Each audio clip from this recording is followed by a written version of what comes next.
Welcome to the podcast. I'm your host, RJ Carbone.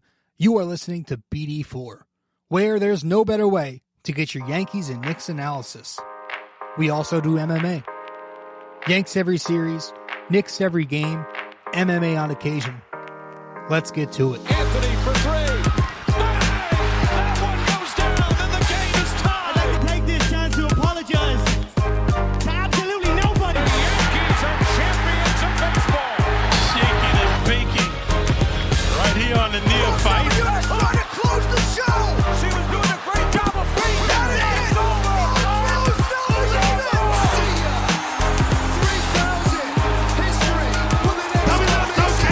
Don't you regret not coming to the Knicks?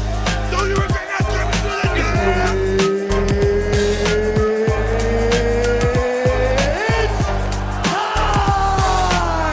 Game over. World Series over. Yankees win. The Yankees win.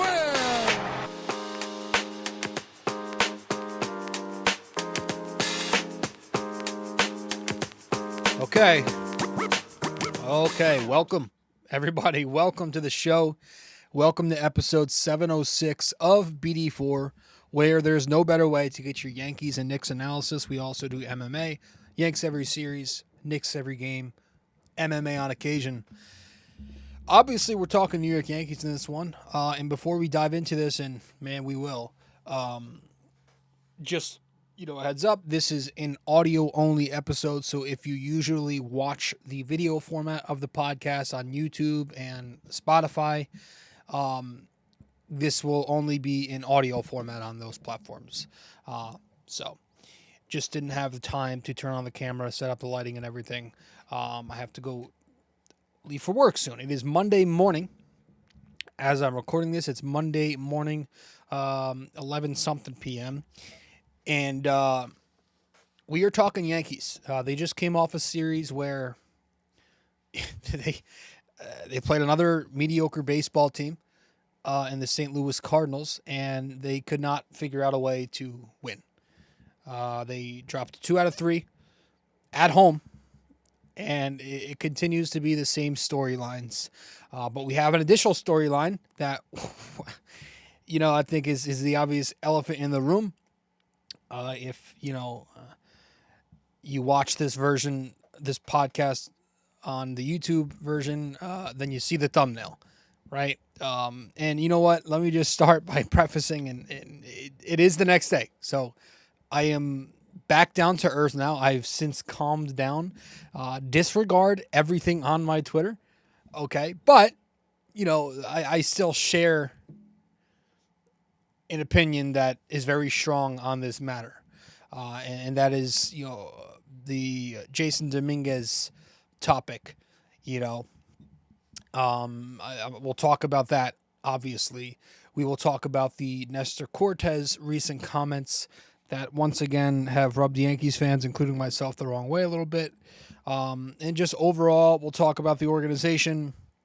We will talk about the poor pitching. We will talk about some of the bats that have gotten hot, and etc.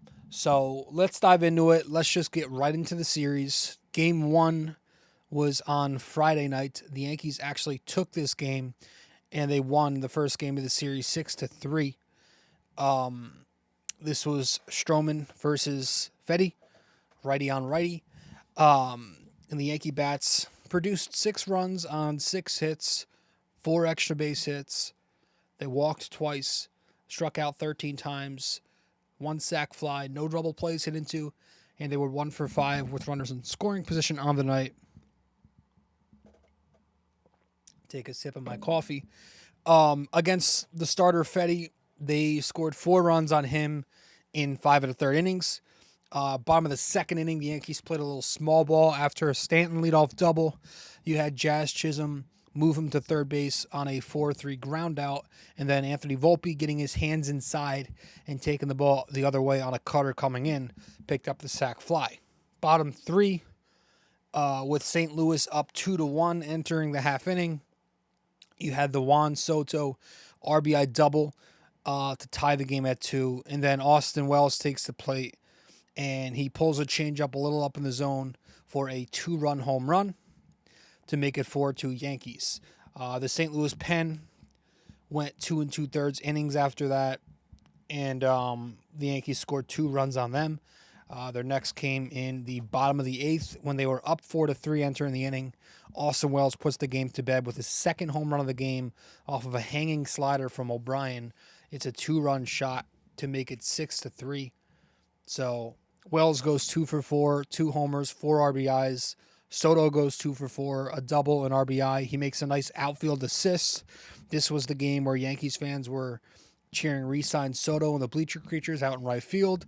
Him and Judge kind of look at each other and laugh. Soto turns around to acknowledge it. It was a pretty cool moment. Just a badass moment for Juan Soto. Torres goes 1 for 3 with a walk. Stanton goes 1 for 4 with a double. Volpe 0 for 1, walk, sac fly, RBI. Stroman took the mound and won 7 innings. We will talk about that in just one sec. The bullpen went 2 innings.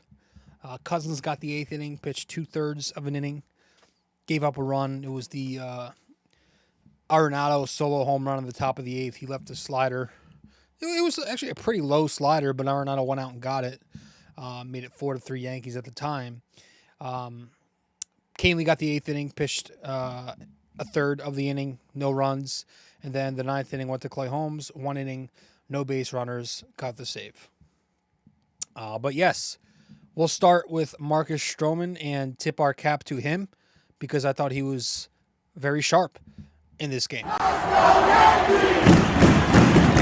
Marcus Stroman went 7 innings, 7 innings in game 1, gave up 2 runs on 9 hits, but no walks, 5 strikeouts, no home runs allowed, 98 pitches, and he gets the much-deserved win. Yeah, listen, he got into some trouble early, but he escaped it, right? At the top of the 2nd inning, he leaves a sinker up in the zone to Goldie. He picks up a 1-out double. And then you have the Lars Nootbaar base hit off of Anthony Volpe's glove. And then Walker, he gets him to strike out on 4 consecutive breaking balls, low and out. Good pitching there. And then he gets Pages to fly out to Aaron Judge. The only damage came in the 3rd, but it was like hard hit grounders, sure, but it was decent location. Like, I didn't think the pitches he made in the 3rd inning that led to runs were terrible. You know, the Yankees are up 1 in the top of the 3rd, and he gives up 4 consecutive base hits with 2 outs. He gives Burleson a splitter low in the zone. He picks up a base hit. He gives Arenado a sinker low and away. He picks up a base hit. And then Donovan comes to the plate. And on the 7th pitch of the at-bat, maybe leaves a slider a little up in the zone, and he picks up an RBI single to tie the game at 1. And this was the same at bat. This is when Jazz Chisholm had that fly ball up near the net that he couldn't catch. Tough defense there by him. But the next batter in Paul Goldschmidt picked up an RBI base hit on a splitter low and away. That made it 2-1. So, you know, it wasn't like he was getting shelled at any point in the game. But those were his only runs, just those 2 runs in the top of the 3rd. He actually went on to be very efficient in the next 4 innings, needing only 37 pitches. Top of the 5th, you know, the only thing you had was the Burleson 1-out base hit. You know, that's when he overslides second base. Soto makes the nice throw to Volpe, gets the assist. Top 6, Nootbaar grounds into a double play on a curveball out. And then top 7, Stroman strikes out 2 and gets a 5-3 ground out to end his night. So I thought he was very sharp, man. I thought he was usual Marcus Stroman, where he went into his bag. He has a very diverse pitch mix. Of the 98 pitches he threw, 31 sinkers, 18 cutters, 15 slurve, 12 curve, 11 split, 10 slider, and 1 four-seam fastball. The sinker was the one he favored most, and it was a very sharp pitch for him. He got a lot of good outs with it. Again, some of those ground balls that just found holes. But I thought the breaking balls were good, the slurve and the curve. He kept that away from the zone. He got a lot of swing and miss and weak contact with those pitches. And the cutter and splitter were hit a little bit, but nothing bad. So he continues to put together a good stretch. He's been very sharp lately. His last 4 starts, Stroman's got a 2.35 ERA, 23 innings, 6 runs, no home runs allowed. He's actually not allowed a home run in 5 consecutive starts. So that's the one thing you feel comfortable about with Stroman is he does keep the ball on the ground. That said, with this recent stretch that he's been on, some Yankees fans are considering adding him. It's a fan thing, but should he be in the playoff rotation? I still don't want that. Maybe as a fringe number 4, because he does have playoff experience. He's a veteran of this game. Southpaw pitcher, gets a lot of ground balls. He's, again, got this deep pitch mix. I still, just with the Yankee bullpen being what it is, I prefer, I want to stack up swing and miss in my playoff rotation, and he just doesn't have swing and miss stuff. It's not high velo. The movement's not fantastic.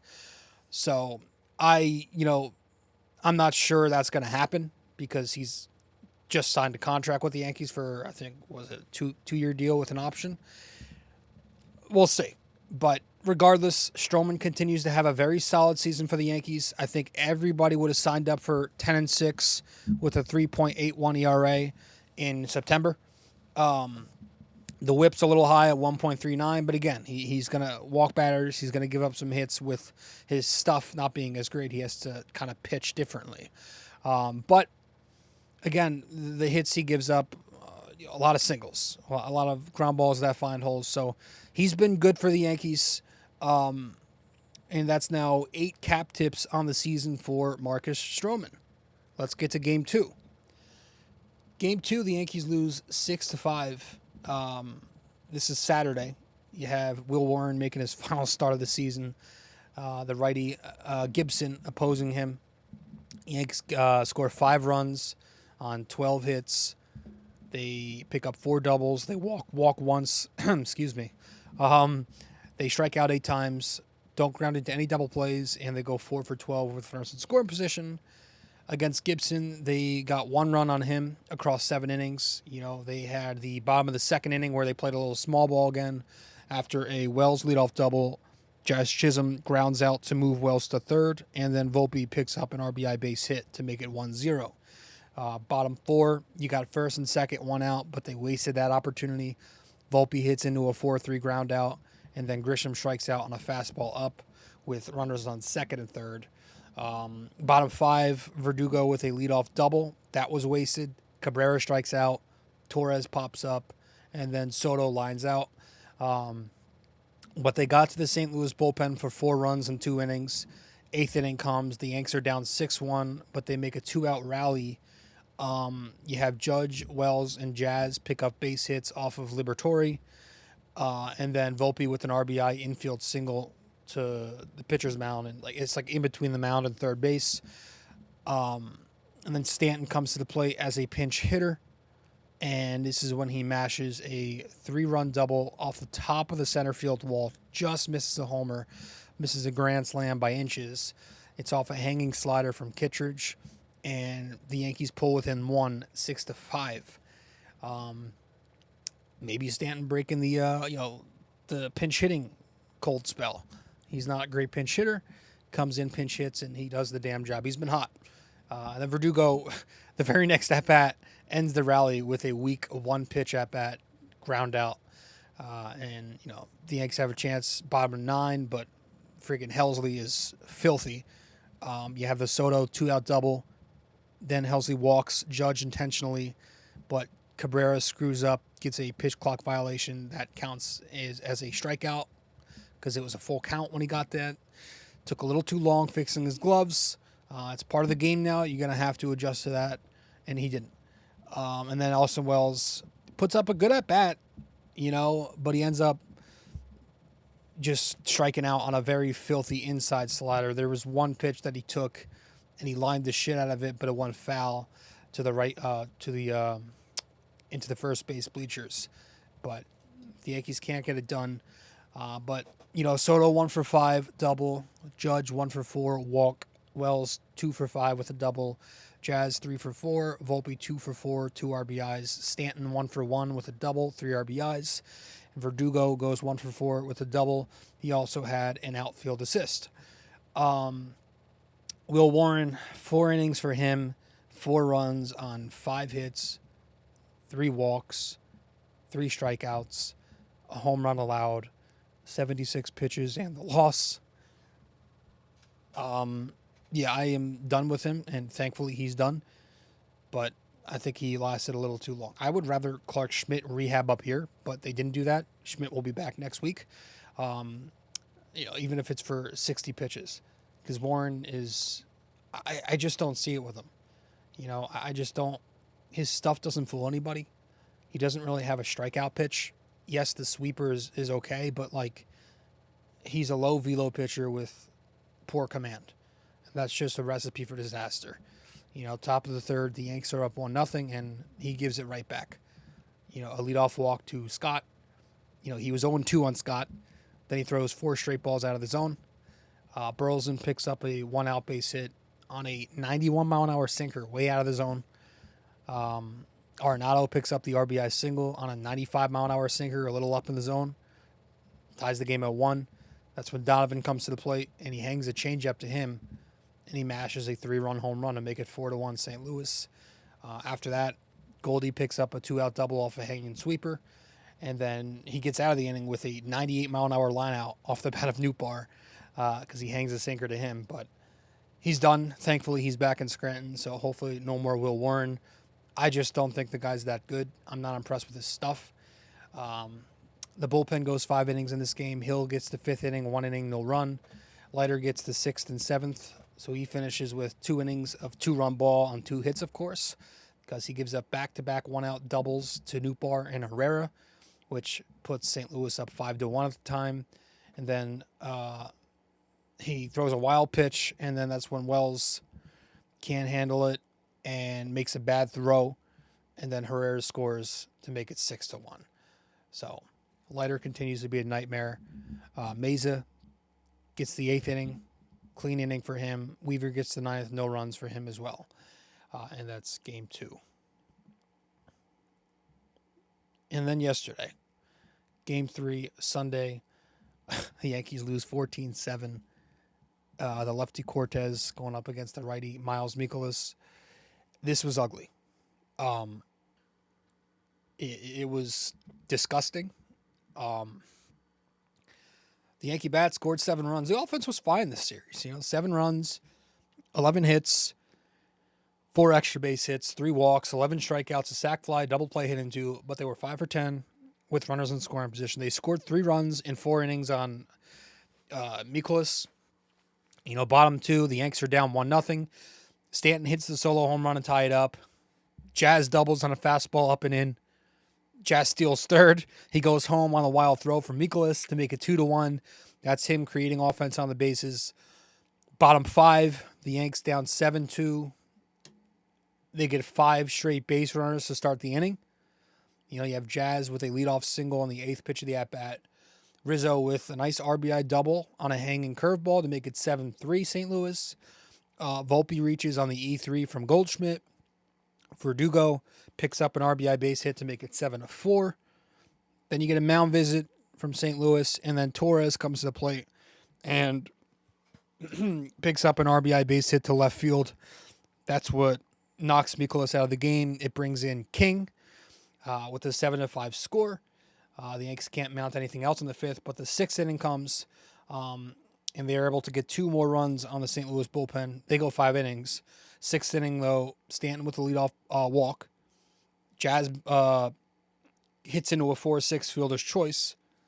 Rizzo singles to make it 1st and 3rd with 1 out. And then Volpe at the plate picks up an RBI base hit off of O'Brien to make it 7-6 St. Louis. Verdugo singles after that to make it 2nd and 3rd, 1 out. There's a mound visit, and then Torres again comes to the plate, and he gets this one to the outfield to pick up a sac fly and tie the game at 7. Soto comes to the plate next. He just misses one. Romero hangs a sinker to him, and he gets it to the left field warning track. So that ends the inning. Bottom 7, the Yankees wasted 1st and 2nd, 2 outs. Bottom 8 and bottom 9, they go down in order 1, 2, 3 each. So that was that for their offense. Rizzo goes 2 for 4 in his return. He doubles, picks up an RBI on the blue pit. He made some nice plays at first base. Listen, if Anthony Rizzo, I'm not expecting much from him. If he can just be average, play a good first base, maybe hit a little bit in the month of September, that can help us get this division. Just prevent us from seeing DJ LeMahieu any further. So if he can do that, I'm good. Soto goes 1 for 5. He had a tough day in right field. He had 2 plays that he should have made, both with 99% catch probability, if you like the nerd stuff. There's another play he missed with a 75% catch probability. It seems like Soto plays a little too shallow. He's not a good outfielder. Seems like he plays a little too shallow, though, and he has trouble going back on balls, so maybe that's something the Yankees need to adjust. But whatever. He's going to rake. So you live with the bad right field if he hits. Cortez in this game goes 4 innings, 5 runs, never gave him a chance, 9 hits, a walk, 2 strikeouts, a home run, 80 pitches, and the loss. The rain didn't help. The defense behind him, again, didn't help. Soto, Verdugo, whatever. He was mislocating everything again, and kind of like his last start, even though he pitched really well with the results, the last start, he gave up hard contact again, and the cutter and the off speed were just very poorly located. Top 1, he puts 2 guys on with 1 out. He escapes it, but with some hard contact, a line out and a fly out. Top 2, Donovan, the leadoff double off of a 91-mile-an-hour four-seamer. Walker picks up an RBI single off of a bad changeup. St. Louis is up 1-0. Newbar singles on an 89-mile-an-hour cutter up and out. He escapes the rest of the inning. Top 3, a 2-out double to Goldie on a 92-mile-an-hour four-seam middle of the plate. He escapes that inning, but top 4 comes and he gets beat up. The Yanks are up 2-1 entering the inning. Donovan leadoff single. Walker singles on a cutter that's 88 miles an hour up and in. Wynn picks up a 2-out, 2-run double to make it 3-2. Baker with a 2-run home run off a sweeper. It's 5-2 St. Louis, and that's that. We'll talk about the Nestor Cortez post-game comments in 1 second. The bullpen goes 5 innings. Top 7, that's kind of where the game ended for the Yankees, where St. Louis scores 5 runs.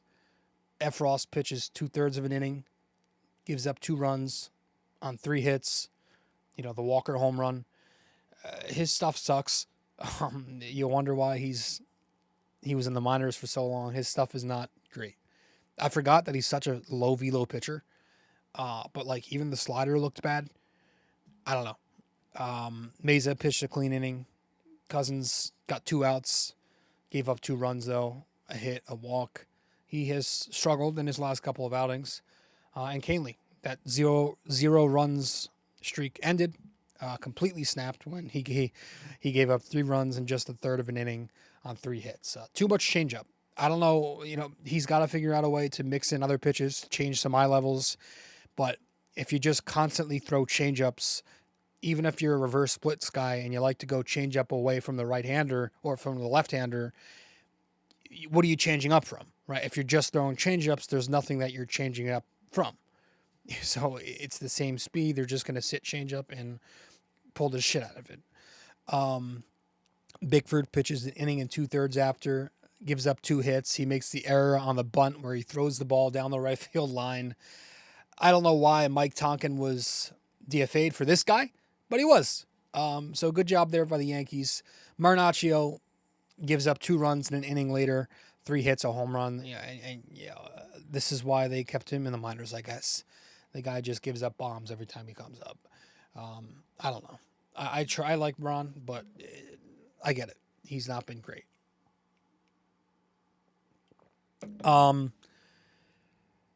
So back to Cortez. Because this kind of rubbed me the wrong way too. This group is this is something we talked about. This group is a little too comfortable, in my opinion. They all just seem a little bit too comfortable. Nestor Cortez, after the game, in his post-game comments to the media, and I like Nestor, man. He's a good dude. I question their mindset. He's speaking to the media, and word for word here, he says to whichever reporter, as bad as people think we're playing, and as bad as it might show that we're playing, we're still in first place. It goes to show that it's there for us to take.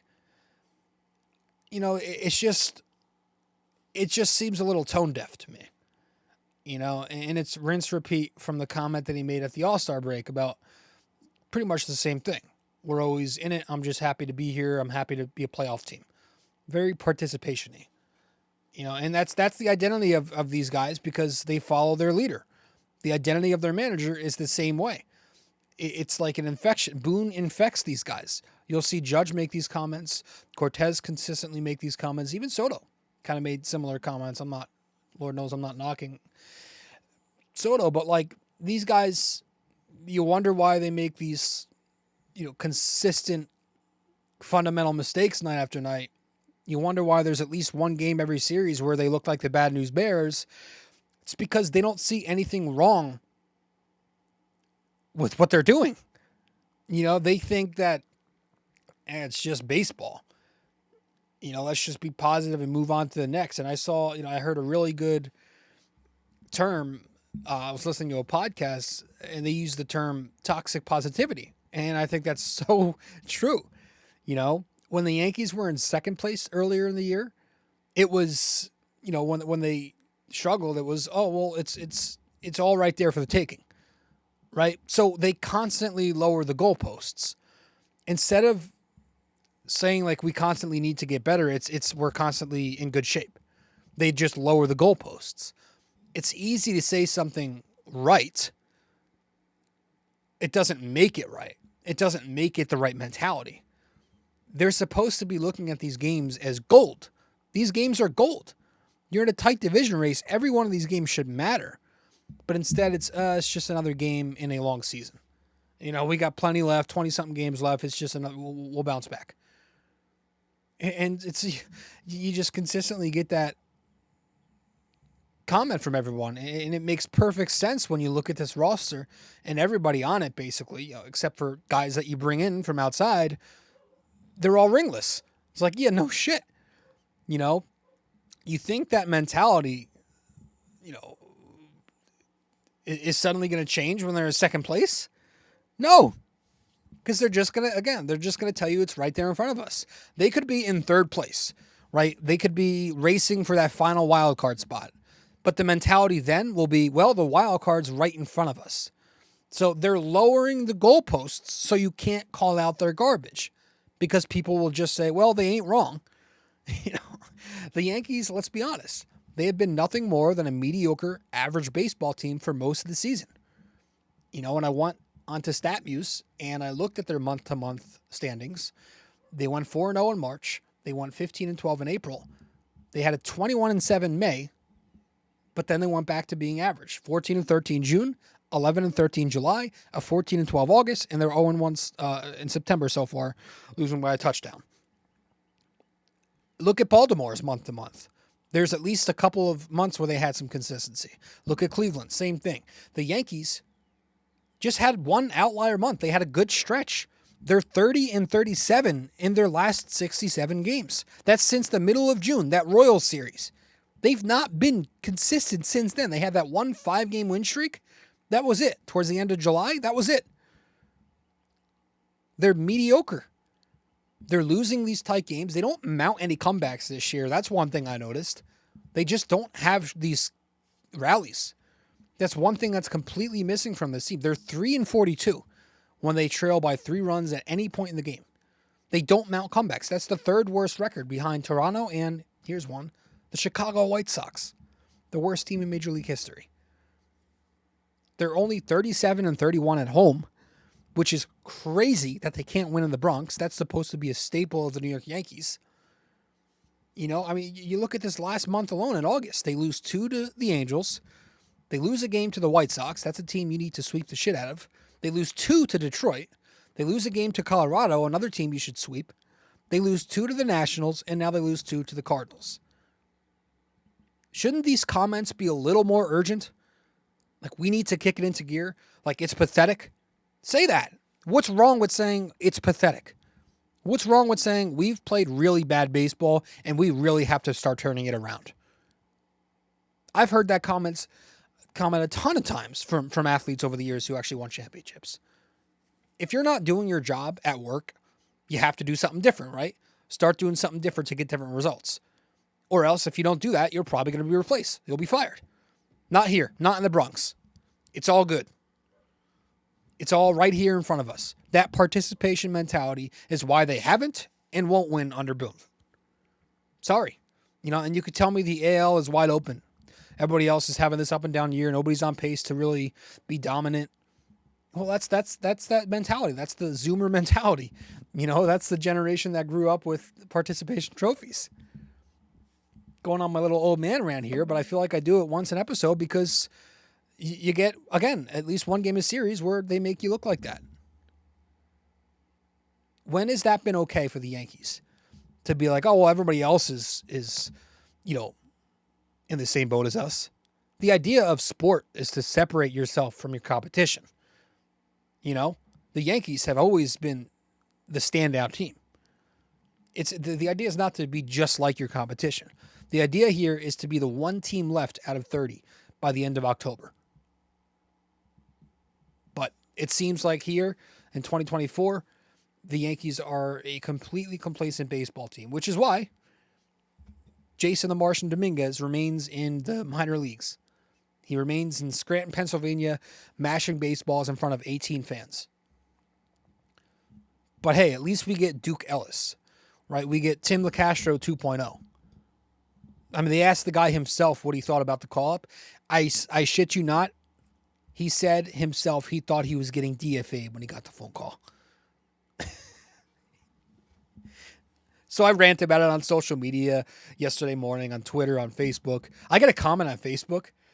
This guy, he follows me, and he's a good dude.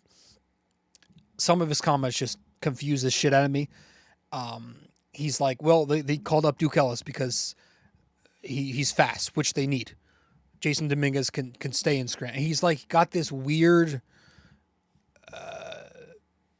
he's taking this weird angle where he's like trying to be anti-Yankee, so he's against every prospect, and he's trying to be like this tough guy fan. But like the guy basically tries to tell me that Duke Ellis is more valuable than Jason Dominguez on this roster. And so I just want everybody to go check out that comment. I shared it on my socials. It's just, it was the funniest shit in the world to me. It's just idiots. It's idiots because it's so beneficial. There are no detriments to giving Dominguez a try. You want help versus left-handed pitching who consistently dominates you? Well, Jason Dominguez can help you there. You want some competition to potentially get, precious Alex Verdugo to play better? What better way to do that than to call up his replacement? You want a spark in the lineup? You want a young, exciting player? I have an idea. Let the kids play. And it's just, it's reached a boiling point with a lot of Yankees fans and even the media now. I mean, you got the Brian Hoke tweet, right? Hoke tweets during the game today.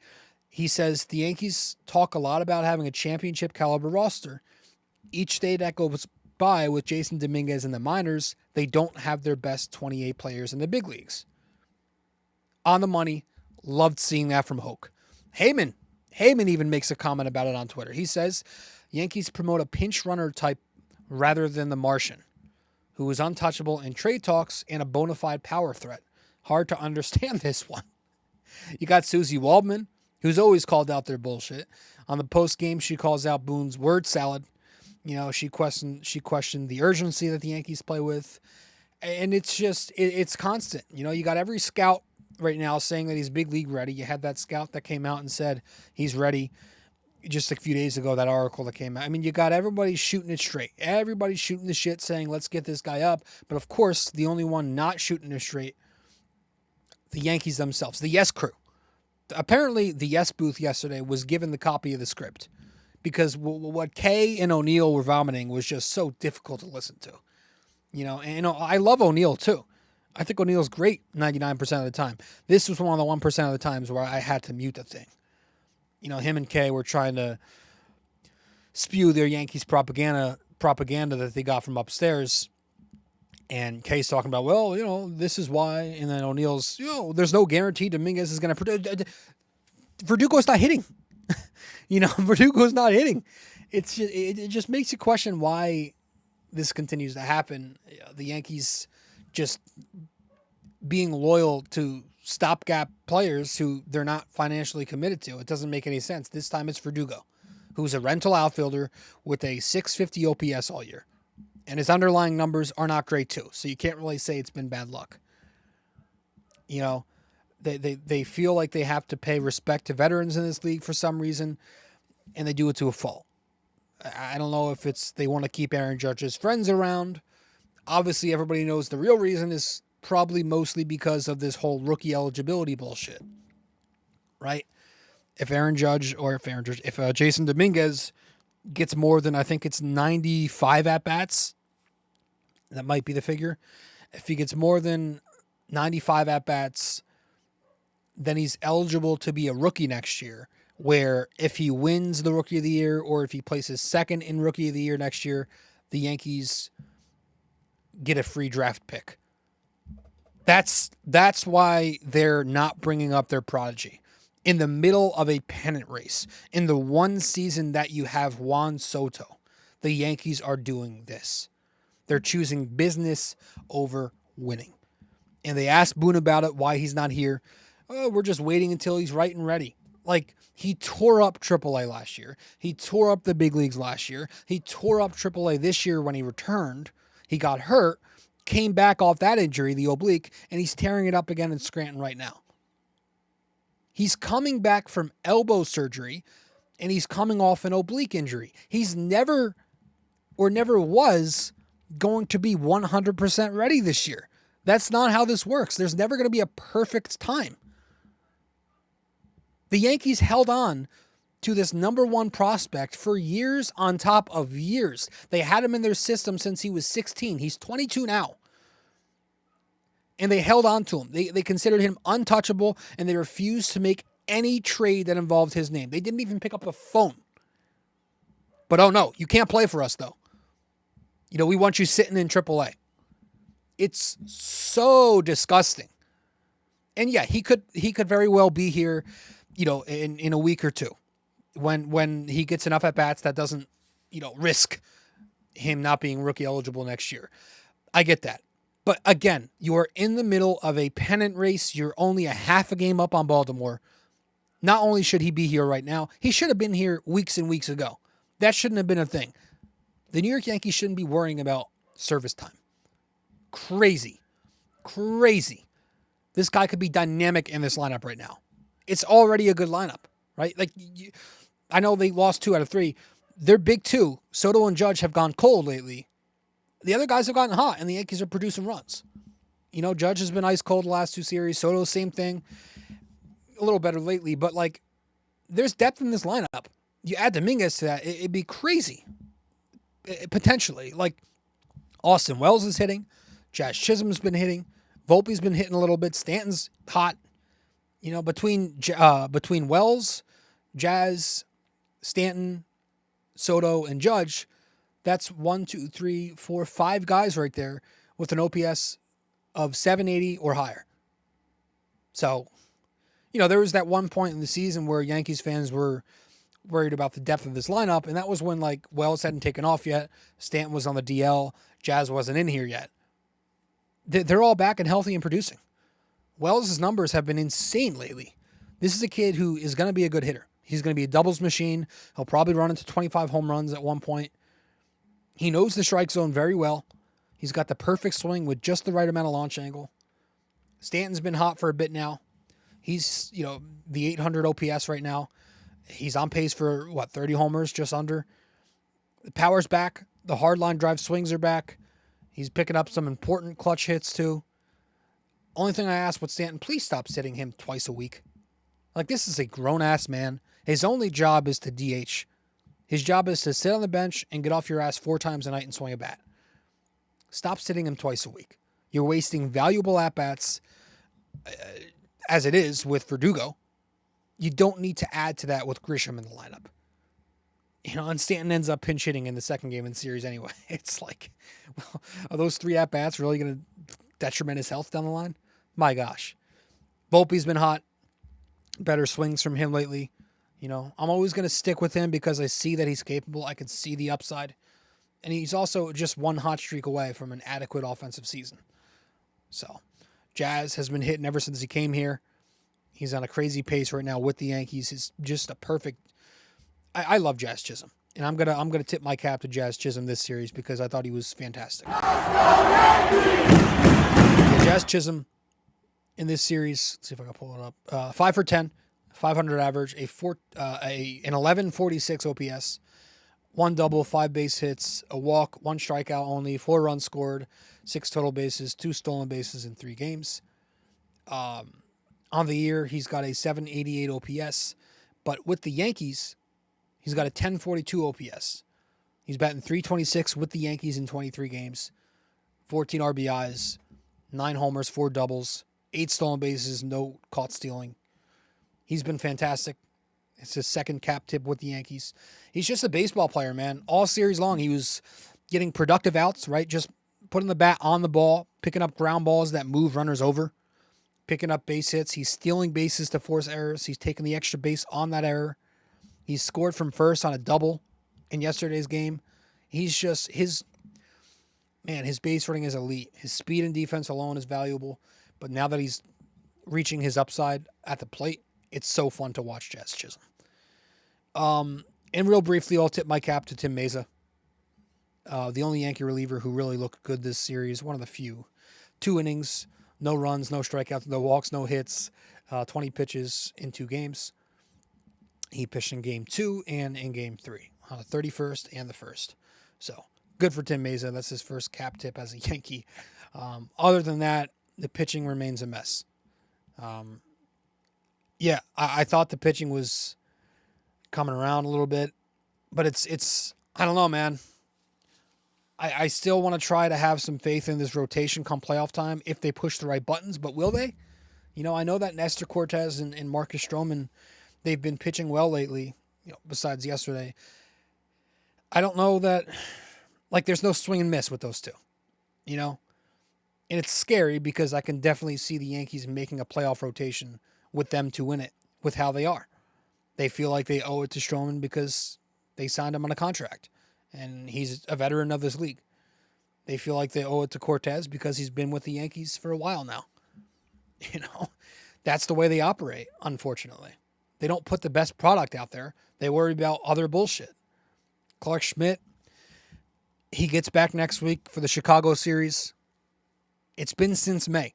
So can he work up enough to be effective by October? I hope. Luis Hill, I think it was a phantom thing just to limit the innings.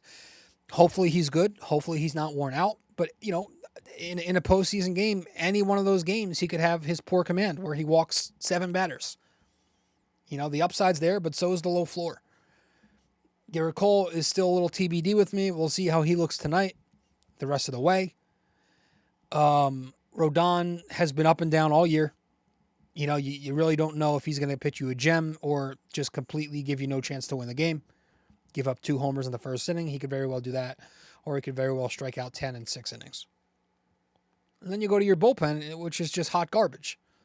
Again, there's no swing and miss in your pen, which is why I want to stack up on swing and miss in the rotation for the playoffs. But you're DFAing decent relief pitchers for trash. It's a little weird to me that Tonkin was DFA'd for fucking Bickford.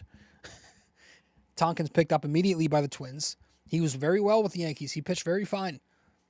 Don't care that he had a couple of bad outings in the second half. Who cares?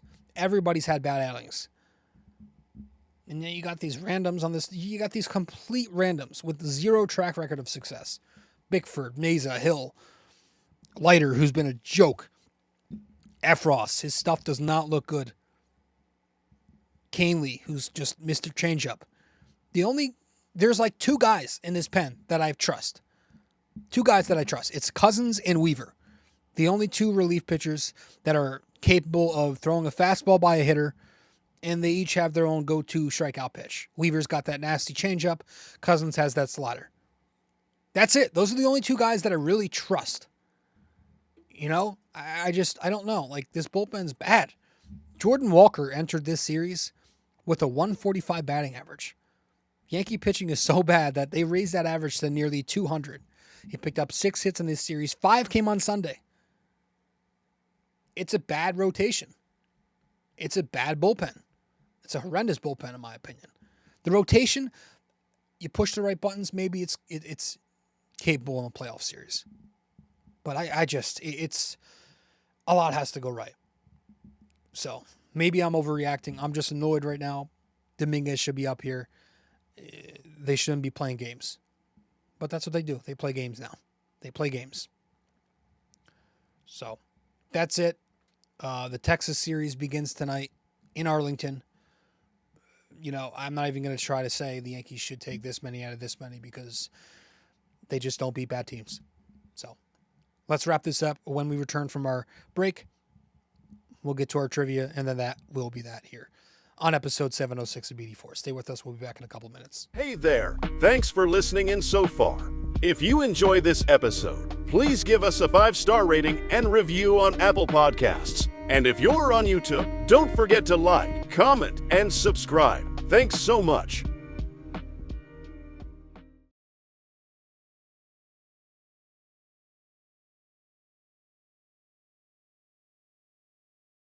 You can follow us on social media as well. On Instagram, we're at BD4Pod and at Rob J. Carbone. On X, we're at BD4Pod and at RJCBD4. And on Facebook, we're BD4.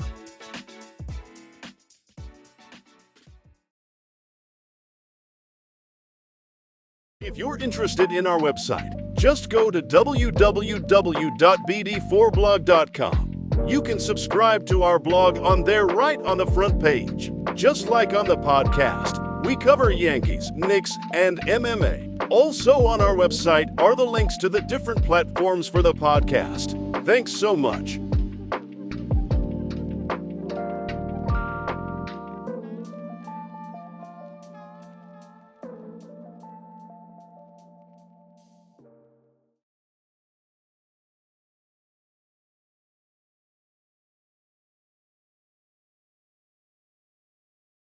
Studio 69 Productions is a podcast production agency created by Leo Rodriguez to allow content creators to market their podcast.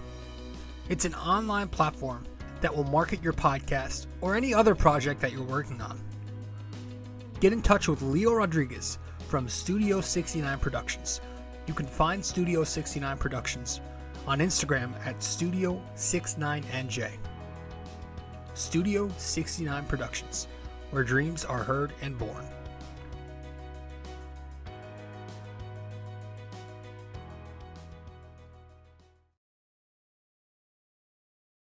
Thanks for listening to BD4, where there is no better way to get your Yankees and Knicks analysis.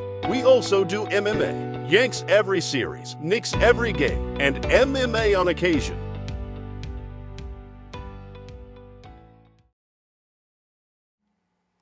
All right, welcome back to the show. Welcome back to episode 706 of the podcast.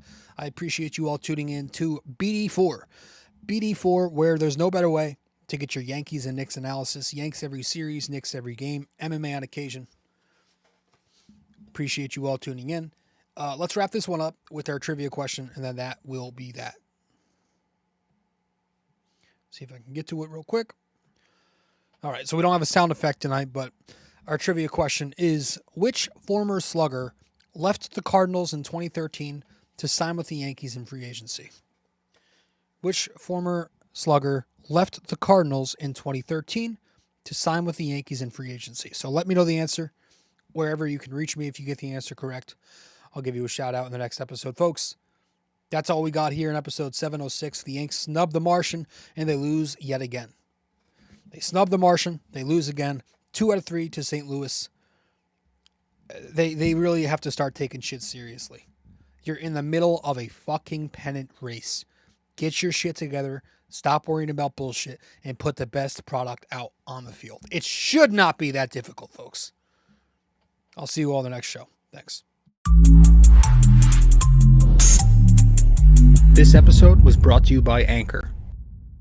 Hey there! If you stayed the entire way through, we thank you immensely for it. We hope you enjoyed this podcast and that you come back for the next episode real soon.